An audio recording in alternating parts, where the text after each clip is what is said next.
नमस्कार मुलांनो, कसे आहात सगळे। तर त्रिकोण चॅप्टर 3 येथे सारांश 3.2 आज आपण या व्हिडिओमध्ये बघणार आहोत। तर त्यातील पहिला प्रश्न आहे, पुढीलपैकी प्रत्येक उदाहरणातील त्रिकोणांच्या जोडीचे सारख्या कोणांनी दाखवलेले भाग एकरूप आहेत। म्हणजे जसे की या तुम्ही बाजूचं बघितलं एसीचं, तर त्यांनी असे 3 खुणा केलेले आहेत बरोबर, 3 रेषा दिलेल्या आहेत। आणि PQचं बघितलं, PRचं बघितलं तर त्याचे सुद्धा 3 अशा रेषा आहेत। म्हणजेच ही बाजू आणि ही बाजू एकरूप आहे असं आपण म्हणू शकतो। ठीक आहे, त्यावरून प्रत्येक जोडीतील त्रिकोण ज्या कसोटीने एकरूप होतात ती कसोटी आकृती खालील रिकाम्या जागेत लिहा। आता कोणतेही प्रत्येक प्रश्नातील कोणते कोणते त्रिकोण कोणत्या कसोटीनुसार एकरूप आहे ते आता आपल्याला दाखवायचं आहे। ठीक आहे, आता टोटल याच्यामध्ये आपल्याला 4 कसोट्या अभ्यास करायच्या आहेत। तर पहिली कसोटी आहे ती म्हणजे को कसोटी म्हणजेच कोन बाजू कोन कसोटी। दुसरी आहे बा कसोटी म्हणजेच बाजू कोन बाजू कसोटी। तिसरी आहे बा कसोटी म्हणजेच आहे बाजू बाजू बाजू कसोटी। आणि चौथी आहे कर्णभुज कसोटी। कर्णभुज कसोटी ही 4थ्या नंबरची आहे। आता प्रत्येक कसोटीचं आपण डिस्क्रिप्शन ज्या वेळेला जसे एक्झाम्पल येईल त्यानुसार आपण बघूया की कोणती कसोटी कधी वापरायची ते। ठीक आहे, ओके। आता त्यांनी पहिला प्रश्न आपल्याला दिलेला आहे। आता हे 2 त्रिकोण दिले आहेत। आता हे 2 त्रिकोण कोणत्या कसोटीनुसार एकरूप आहेत हे आपल्याला दाखवायचे। आता आपण ज्या 4 कसोटी बघितल्या त्या फक्त त्रिकोणाच्या बाबतीत आपण वापरू शकतो बरोबर। तुम्ही आयत, चौरस, चौकोनाच्या बाबतीत त्या कसोटी वापरू शकत नाहीत। ह्या 4ही कसोट्या प्रॉपरली त्रिकोणाच्या बाबतीत वापरायच्या असतात बरोबर। त्या त्रिकोणाशी रिलेटेड 4 कसोटी आहेत। तर आता त्यांनी ह्या पहिल्या एक्झाम्पलमध्ये काय दिलं आहे, तर हे 2 त्रिकोण दिले आहेत आणि आपल्याला शोधायचं आहे की ते कोणत्या कसोटीनुसार एकरूप आहेत बरोबर। आता जर आपण पहिल्यांदा ही AB बाजू बघितली आणि PQ बाजू बघितली तर त्याच्यामध्ये एक त्यांनी खूण दाखवले। याचा अर्थ असा आहे की ही बाजू आणि ही बाजू एकरूप आहे बरोबर। ही पहिली बाजू झाली, त्यानंतर आता आपण ही दुसरी बाजू बघूया। ही AC बाजू आणि PR बाजू बघा, तर याची सुद्धा त्यांनी बघा 3 खुणा दिलेल्या आहेत आणि याच्यामध्ये सुद्धा 3 खुणा दिले बरोबर। म्हणजे निश्चितच AC आणि PR ही बाजू सुद्धा एकरूप झाली, 2 बाजू एकरूप झाला। आता आपण तिसऱ्या बाजूवरती लक्ष केंद्रित करूया। BC याला सुद्धा बघा त्यांनी 2 खुणा दिलेल्या आहेत आणि QR ला सुद्धा त्यांनी 2 अशा खुणा दिलेल्या आहेत। म्हणजे याचाच अर्थ BC आणि QR ह्या दोन्ही बाजू एकरूप आहेत असं ते म्हणतात बरोबर। म्हणजेच याचा अर्थ या त्रिकोणाच्या 3ही बाजू काय आहेत रे, तर एकरूप आहेत असं ते डायग्रामवरून तर आपल्याला दिसतात। म्हणजेच 1, 2 आणि 3 म्हणजे प्रत्येकाची ही 3 बाजू ह्या एकमेकांना एकरूप आहेत। म्हणजेच याच्यामध्ये आपण कोणती कसोटी वापरू शकतो, तर बा है ना। म्हणजेच ही बाजू या बाजूला एकरूप आहे, त्यानंतर ही बाजू या बाजूला एकरूप आणि ही बाजू सुद्धा या बाजूला एकरूप आहे। म्हणजे त्रिकोणाच्या या 3ही बाजू परस्पराने एकरूप आहेत। म्हणजे निश्चितच आपण बाजू बाजू बाजू ही कसोटी या ठिकाणी वापरू शकतो। म्हणजेच त्रिकोणाची बा कसोटीनुसार त्रिकोण ABC एकरूप त्रिकोण PQR आहेत असं पण म्हणू शकतो। म्हणजेच या ठिकाणी कोणती कसोटी सॅटिस्फाईड होते, तर बा कसोटीनुसार हे दोन्ही त्रिकोण एकरूप आहेत असं आपण म्हणू शकतो। ठीक आहे, त्यानंतर आता आपण दुसरा प्रश्न बघूया। दुसरा प्रश्न काय आहे बघा। आता हे 2 त्रिकोण दिलेत आपल्याला बरोबर। आता याच्यामध्ये कोणती कसोटी सॅटिस्फाईड होते हे आपल्याला आता बघायचे आहे। आता त्यानंतर XY ची बाजू आता आपण बघा। आता ही बघा, ही XY ची बाजू आणि ही LM ची बाजू, त्याच्यामध्ये ही एक कोण आहे आणि ही एक कोण आहे। त्याच्यामध्ये निश्चितच ही बाजू काय आहे, एकरूप आहे असं आपल्याला दिसते। आता एक बाजू झाली, त्यानंतर आता हा त्यांनी हे तर कोण दिलाय बरोबर, हा Y कोण आणि हा M कोण। म्हणजे हा कोण त्यांनी इथं सुद्धा आहे आणि इथं सुद्धा आहे। म्हणजे Y कोण आणि M कोण हे परस्परांना एकरूप आहेत बरोबर। म्हणजे हा कोण आणि हा कोण हे दोन्ही कोण एकरूप आहेत। म्हणजे कोण निघाला। आता राहिली ही बाजू। आता YZ आणि MN च्या बाबतीत बघा, या ठिकाणी 2 खुणा आहेत आणि ह्या ठिकाणी सुद्धा 2 खुणा। म्हणजे नक्कीच YZ आणि MN हे काय आहे, दोन्ही बाजू एकरूप आहेत। एकरूप म्हणजेच काय, तर समान मापाचे समान अंतराचा असं आपण म्हणू शकतो। म्हणजेच आपल्याला एक बाजू दिसते कॉमन, एक बाजू एकरूप आहे, त्यानंतर एक कोण एकरूप आहे आणि दुसरी बाजू सुद्धा एकरूप आहे।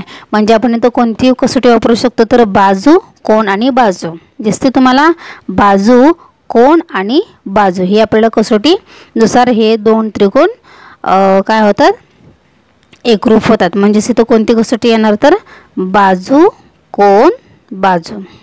म्हणजेच बा कसोटीनुसार त्रिकोण XYZ एकरूप त्रिकोण LMN आहेत असं आपण म्हणू शकतो। कळालं तुम्हाला? ठीक आहे, आता आपण काय करूया, तिसरा प्रश्न बघूया। आता याच्या तिसऱ्या प्रश्नामध्ये आपण आता काय काय दिसते बघा आपल्याला। तर आता तिसऱ्या प्रश्नामध्ये आता या ठिकाणी जर तुम्ही बघितलं बघा, आता हा त्रिकोण PQR आहे आणि या ठिकाणी STU आहे ना. आता याच्यामध्ये आपण बाजूंचं पहिल्यांदा बघूया. आता बाजूमध्ये बघा,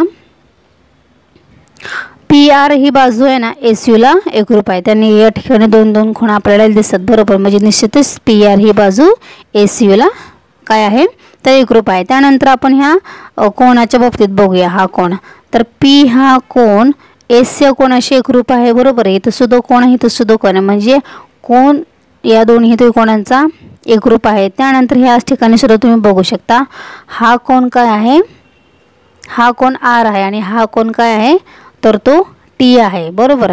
थोडक्यात काय, हा कोण फक्त त्यांनी असा साईडला लिहिला आहे, ह्या साईडला फक्त लिहिला आहे. म्हणजे तुम्ही म्हणाल की हित तर हितच ह्या हित आहे तर तो हित सुद्धा असा नाही येतो, त्यांनी फक्त तो या साईडला त्यांनी फक्त बाजू चेंज करून त्यांनी लिहिला आहे. ठीक आहे, म्हणजे हा त्रिकोण आणि हा कोण आणि हा कोण काय आहे ते परस्परांना एकरूप आहेत बरोबर. ठीक आहे, मग त्यानुसार काय होणार आहे, त्यानुसार कोण बाजू कोण हे काय होईल, परस्परां दोन्ही त्रिकोणांचे एकरूप होणार आहेत. म्हणजेच हे दोन्ही त्रिकोण कोणत्या बाजूने कोणत्या कसोटीनुसार एकरूप आहेत तर कोण बाजू आणि कोण बरोबर. ह्या दोघांचे हे दोन कोण, हा कोण आणि ही एक बाजू, त्यानुसार कोण बाजू कोण म्हणजे को कसोटीनुसार हे त्रिकोण काय आहेत एकरूप आहेत.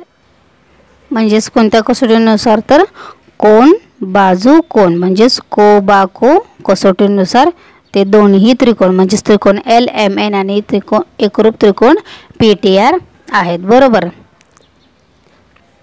ओके, सॉरी, ह्याचे मी उत्तर पाठीमागे लिहिते, हे चौथ्या प्रश्नाचं आहे बरं का, हे रफ करते. तर बघा, कोणत्या कसोटीनुसार तर को कसोटीनुसार म्हणजेच कोण बाजू कोण कसोटीनुसार त्रिकोण. आता या ठिकाणी त्रिकोण कसा आहे बघा त्यांनी, म्हणजे तुम्हाला साईड सुद्धा कळेल.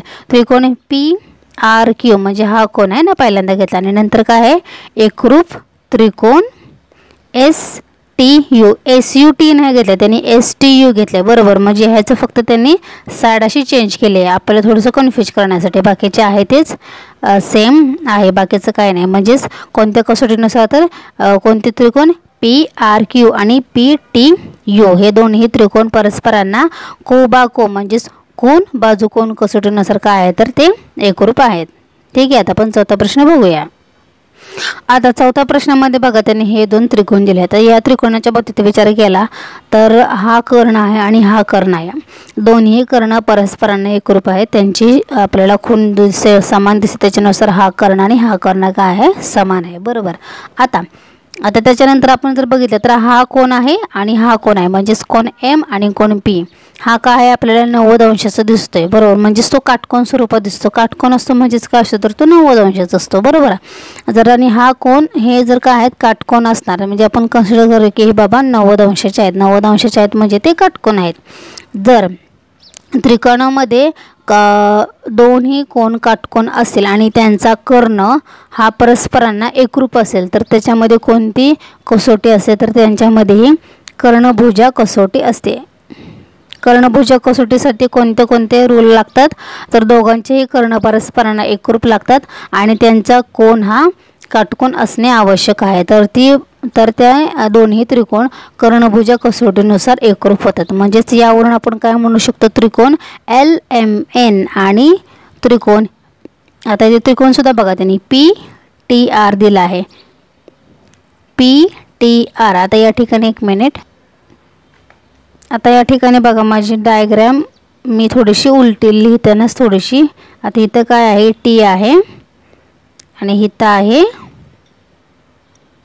P आणि या ठिकाणी आहे R. पण या ठिकाणी सॉरी इथं काय झालं एक मिनिट जरा, म्हणजे इथं जो कोण आहे ना त्याला आहे T बाजू आहे, याला आहे P आणि हा जो R आहे तो कॉमन आहे बरोबर.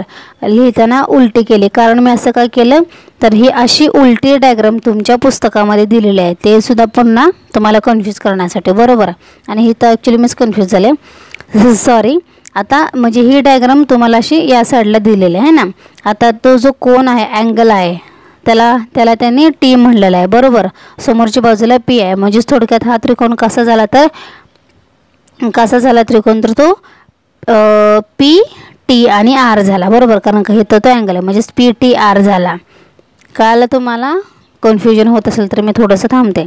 आता पुन्हा एकदा वाटलं तर मी एक्सप्लेनेशन देते. आता याच्यामध्ये बघा, ही एल एम एन हा कोण आहे, बरोबर, त्याच्यामधला हा एम आहे तो काटकोन आहे. त्याच्यानंतर इथं आपण गेलं तर आता हा कोण काय आहे, काटकोन आहे. त्याच्यामध्ये त्याला नाव दिलं आपण टी, बरोबर. हे टी आहे, हे पी मी रफ करते म्हणजे तुम्हाला क्लिअर होऊन जाईल. म्हणजे कोणतं झालं तर इथं टी पी आर हा झाला, बरोबर. एम हा काटकोन आहे, त्यानंतर टी हा काटकोन आहे, बरोबर. आणि पी आर आणि एल एम हे काय, दोन कर्ण आहेत. मग एल एन हा कर्ण पी आर या कर्णाशी एकरूप आहे, कारण त्यांच्यापाशी तुम्ही बघू शकता की दोन कोण आहेत, बरोबर. त्यानंतर अँगल एम म्हणजेच कोण एम आणि कोण टी हे एकरूप म्हणजेच ते काटकोन आहेत, हे सुद्धा आपल्याला दिसतं. म्हणजेच त्यावरून आपण असं म्हणू शकतो की त्रिकोण एल एम एन एकरूप त्रिकोण पी टी आर असं आपण म्हणू शकतो. कळालं तुम्हाला? ओके, यानुसार हा प्रश्न आपण सॉल्व केलेला आहे. कर्णभुज कसोटीमध्ये काय काय रूल लागतात, एकतर दोघांचेही कर्ण एकरूप असावे लागतात आणि त्यांचे कोण हे काटकोनामध्ये असावे लागतात. ठीक आहे. ओके, अशा पद्धतीने आपला पहिला प्रश्न संपलेला आहे. ओके, या बाबतीत काही डाऊट असेल तर मला कमेंट करून नक्की सांगा. आणि माझा व्हिडिओ आवडत असेल तर आपल्या चॅनलला सबस्क्राईब करायला विसरू नका, जेणेकरून व्हिडिओचे सगळे नोटिफिकेशन तुम्हाला सर्वात अगोदर मिळतील. Okay, till then take care, bye bye.